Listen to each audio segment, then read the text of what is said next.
ഇന്ന് തന്നെ ഡൗൺലോഡ് ചെയ്യൂ. കാണൂ നിങ്ങളുടെ ഫേവറേറ്റ് ഷോസ്. എനിക്ക് കൈപ്പൊന്നും തോന്നുന്നില്ലല്ലോ. എന്നാ ഇതും കൂടി നീ വാരി കേട്ടടി. കഷ്ടപ്പെട്ട് സമ്പാദിക്കുന്നവന് വീട്ടിൽ വച്ച് തിന്നാൻ ഒന്നും കിട്ടുന്നില്ല എന്ന് വെച്ചാല് നാശങ്ങള്. അതെങ്ങനെയാ? അടുക്കള പണിക്കാരി ആട്ടുകട്ടിൽ കിടന്ന് സൂയിക്കല്ലേ?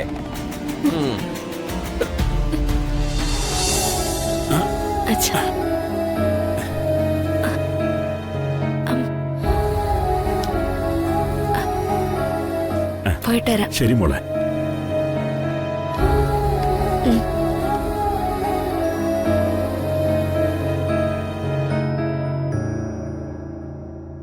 ഗുഡ് മോർണിംഗ് ചേച്ചി. ഇതാര് ശ്യാമോ? വാ ഇരിക്കേ. ഇരിക്കെ.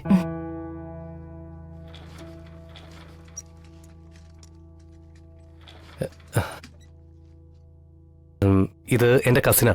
ഹലോ. ഹലോ. നീ ബാംഗ്ലൂരിൽ നിന്ന് എപ്പോ നാട്ടിലേക്ക് വന്നു? കുറച്ചു നാളായി. ഇപ്പൊ ഞാൻ വന്നത് ചേച്ചിയുടെ ഒരു സഹായത്തിനാ. എന്ത് പറ്റിയടാ? നിന്റെ വീട്ടിൽ വല്ല റെയ്ഡ് നടന്നോ? പുരാവസ്തുക്കളടക്കം കണക്കിൽപ്പെടാത്ത ഒരുപാട് സ്വത്തുക്കൾ കാണുമല്ലോ. കോവിലകമല്ലേ? അതൊന്നുമല്ല. ഇതൊന്നും അല്ലാതെ ചാർട്ടേഡ് അക്കൗണ്ടന്റായ ഞാൻ നിനക്ക് എന്ത് സഹായം ചെയ്തു തരാനാ? എന്റെ കസിനൊരു ജോലി വേണം. ബികോം പാസ്സായതാ. ചേച്ചിക്ക് സ്റ്റാഫിന് ആവശ്യമുണ്ടെന്ന് സോഷ്യൽ മീഡിയയിൽ ഒരു പരസ്യം കണ്ടു. ആ വേക്കൻസി ഒക്കെ ഫില്ലായി. നീ പറഞ്ഞതല്ലേ, ഒഴിവാക്കാൻ പറ്റില്ലല്ലോ. നാളെ മുതൽ വന്നോട്ടെ.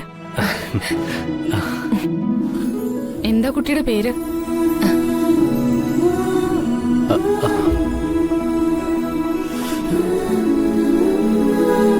വർഷ. വീട്ടിൽ വിളിക്കുന്ന പേര് അമ്മൂന്ന. തൽക്കാലം അമ്മൂന്ന് രജിസ്റ്ററിലോട്ട് എഴുതിയാ മതി. അയ്യോ, വേറെ പ്രശ്നമൊന്നുമില്ല. ആള് ഡിവോഴ്സാ. പുള്ളിക്കാരിയെ തിരഞ്ഞു നടക്കുക ഭർത്താവ്. അതാ പേര് മാറ്റി പറഞ്ഞത്. വേറെ പ്രശ്നമൊന്നുമില്ലല്ലോ അല്ലേ? ഒന്നുമില്ല. അല്ലെങ്കിൽ തന്നെ ഒരു പേരിലൊക്കെ എന്തിരിക്കുന്നു? അമ്മു എങ്കിൽ അമ്മു. ശ്യാം ഒരു കാര്യം പറഞ്ഞാ അതെനിക്ക് നിരസിക്കാൻ പറ്റില്ല. അതിന്റെ കാര്യം എന്താണെന്നറിയോ?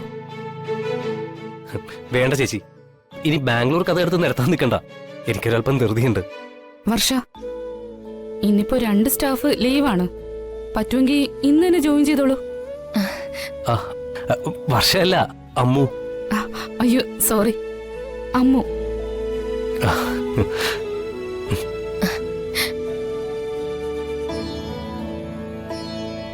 ഞാൻ സർട്ടിഫിക്കറ്റ്സ് ഒന്നും കൊണ്ടുവന്നിട്ടില്ല. സർട്ടിഫിക്കറ്റിലൊന്നും ഒരു കാര്യമില്ല. ജേണൽ പിടിക്കാനും ലെഡ്ജർ എഴുതാനും ഒക്കെ അറിയില്ലേ? അതറിയാം മാം. അത് മതി.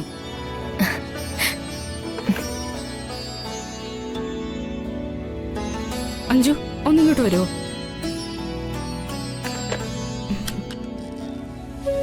എന്താ മാഡം? ഇതമ്മു. ഇന്നു മുതൽ ഇവിടെ ജോയിൻ ചെയ്യാ. വർക്കുകളൊക്കെ അഞ്ജു ഒന്ന് പഠിപ്പിച്ചു കൊടുക്കണം. ശരി മാഡം, വരൂ.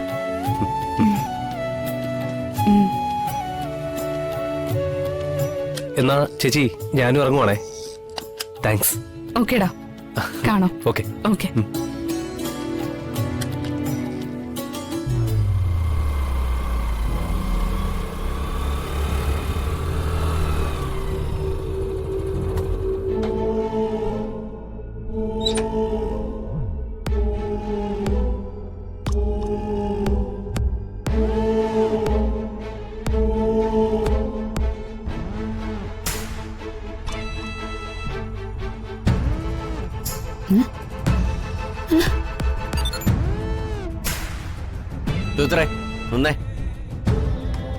നീ ആരോട് ചോദിച്ചിട്ടാടി നാത്തുമാരെ കാണാൻ ഇറങ്ങിയത്? എന്നോട് ചോദിച്ചിട്ടല്ലോ പ്രകാശേട്ടൻ കാര്യങ്ങളൊക്കെ ചെയ്യുന്നത്.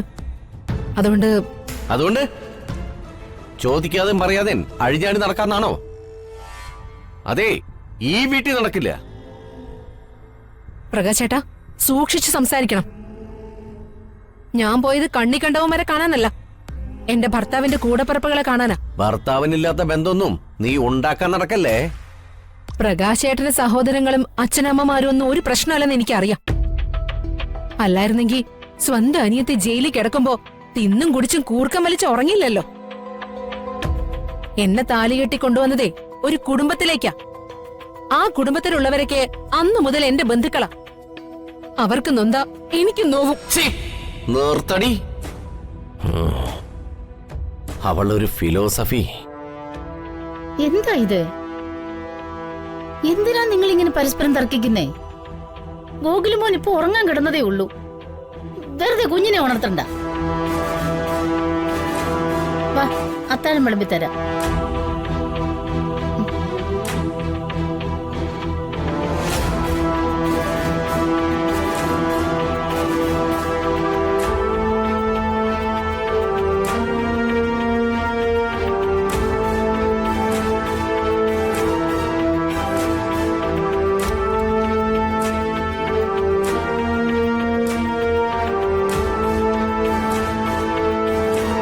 മതി അമ്മേ. അമ്മ ഇരിക്ക്.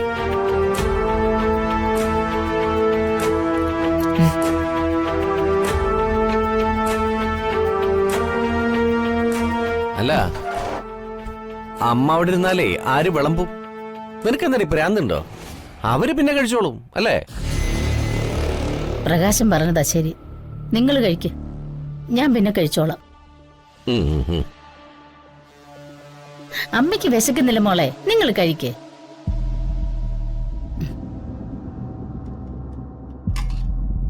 ഇതെന്താ ഈ പാത്രം ഒന്നും വൃത്തിയായിട്ട് കഴുകിയിട്ടില്ലേ?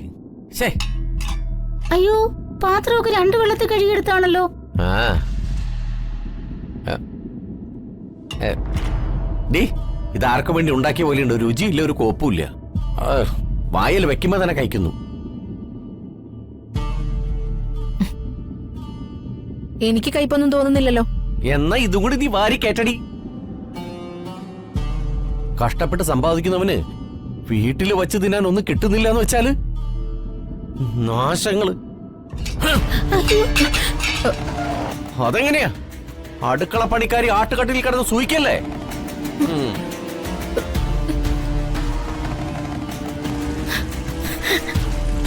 അമ്മ,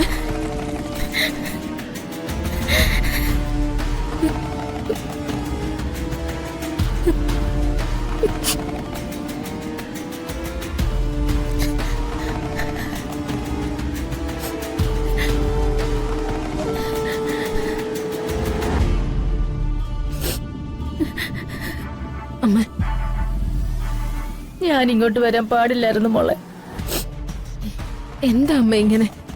എന്നെ ക്ഷണിക്കാൻ വന്നപ്പോ പ്രകാശൻ ഇങ്ങനെയൊന്നും അല്ല പെരുമാറിയത്. സ്വന്തം അമ്മയുടെ സ്ഥാനത്താണ് കാണുന്നതെന്നും എല്ലാ ജോലി ഉപേക്ഷിച്ച് വരണമെന്നും ഇനി മുതൽ സുചിത്രയോടൊപ്പം പുതിയ വീട്ടിൽ കഴിയാമെന്നും പറഞ്ഞപ്പോ ഈ വീട്ടിൽ വന്ന് കയറിയത് മുതൽ ഒരു വേലക്കാരോട് പെരുമാറുന്നത് പോലെയാ പ്രകാശൻ എന്നോട് പെരുമാറുന്നത്. അവസാന സമയത്തെങ്കിലും എന്റെ മോളോടൊത്ത് കുറച്ചു ദിവസമെങ്കിലും താമസിക്കാലോ എന്ന് കൊതിച്ച അമ്മ. അമ്മ,